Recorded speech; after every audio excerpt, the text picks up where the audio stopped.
reporter Nasipi Summit joins us for more on this story. Nasipi, let's talk about the timing of this march, which comes on the backdrop of President Cyril Ramaphosa addressing the 80th United Nations General Assembly only a few days ago and calling out Israel and calling out the world in being implicit, if you will, by not doing enough to stop all the fighting that's going on in Gaza.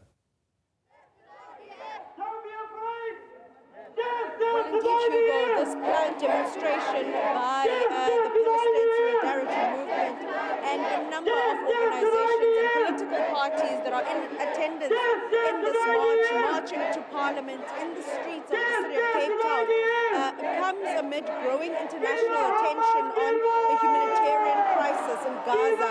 The group, along allied organizations, will be handing over a memorandum of demands to Parliament, and they are calling on for the close of the Israeli embassy in Pretoria and immediate halt on all diplomatic and trade relations in Israel. But Hugo, this call is not new. Back in 2023, November, a motion brought by the economic freedom fighters came as a response to the ongoing humanitarian violation in Israel in the Israel and Palestine conflict, where the National Assembly adopted a motion calling for the South African government to close the Israeli embassy in South Africa and suspend all diplomatic relations with Israel. And in an approved amendment by the ANC, I am now joined by the Deputy Secretary General, Nomvula Mokonyane. She's part of the march. We are less than a kilometer away from Parliament. We've heard the people in this march, what they are calling for, what they're demanding for South African government to do. This call is not new. They're demanding the boycott of Israeli products. They are calling for a ceasefire. They are calling for a free Palestine. They are calling for the total closure of the Israeli embassy. All these are the things that we support as the ANC. We call upon the private sector. We must take our struggles now beyond government, because the South African government is in court taking the apartheid Israeli government to court. And today, we must challenge the private sector, the markets here in our country that are producing and those that are bringing the goods from occupied Gaza, even from apartheid Israel.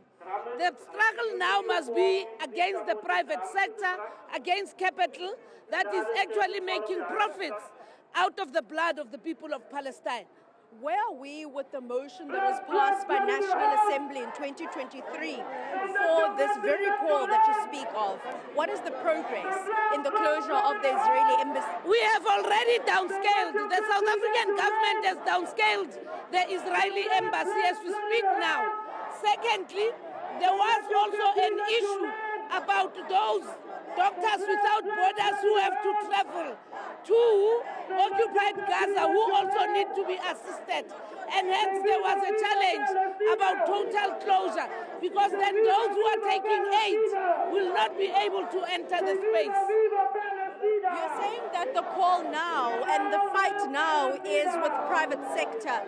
What is the ANC, as one of the governing parties in the GNU, going to do to ensure that the calls by the people of South Africa, as we see in this march, is something that is effective? We support what the South African government has done.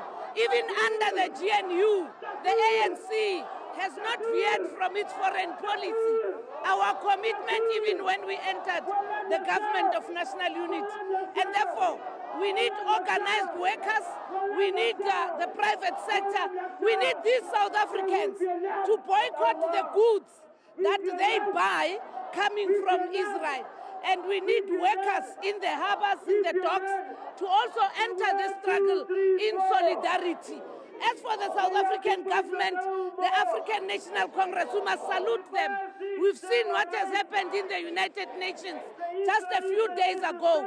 Today, over 10 other international bodies have now supported our own affirmation that this is genocide. We welcome those who have followed our conviction, and we remain vindicated. We also are quite humbled seeing other political parties that were actually critical, that here now united, we are calling for ceasefire, self-determination and humanity for the people of Palestine. Thank you so much. That is the Deputy Secretary General there of the ANC, part of the march to Parliament. We're less than a kilometre away, where a memorandum of demand will be handed down to government. And we've heard the calls. Now the ANC is saying that their foreign policy remains and calling on the people of South Africa to boycott the goods and calling on the private sector to join the protest against Israel goods. That's Nasibi Summit coming to us from Cape Town, where scores of individuals are marching and calling on the government of South Africa to sever ties with Israel.